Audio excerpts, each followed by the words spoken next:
Random thoughts. In this video, I'm going to talk about interesting relationships that John Boy has found among the Agikuyu, or between the Agikuyu and the Ethiopians, the Abyssinians.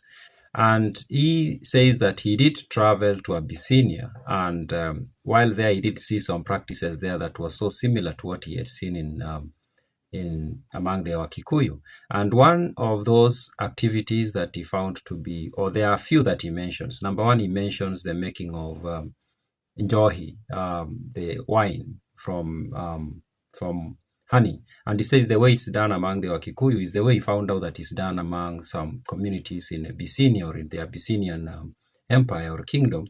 And another one that is found to be so similar was the throwing of stones at a very sacred place. He said that he used to travel among the Wakikuyu, and usually on your path close to a river, you will find a huge heap of rocks, and people passing by will pick a rock and throw a rock at that place, or they will come with a rock and throw it on that pile. And he could not understand why they were doing it, and they did not explain to him why they did it. Actually, he did try to ask why they were doing that, and they did not tell him why they did that. And then he says he goes to Ethiopia and he finds a similar practice where a pile of rocks is found near churches, that people pass by and they throw a pile of rocks. And he saw it to be so similar. But now in Ethiopia, in Abyssinia, as it was called, it was mostly near a church. And he asks the people, why do you throw rocks like that into that pile? And they're like, because of that church, because that's a place of worship.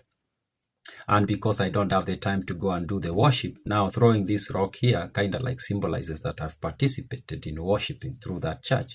So he found them to be similar practices among the Wakikuyu and among the people of Abyssinia. And he found that to be so interesting, or so, or something that he did not expect. Those are my random thoughts.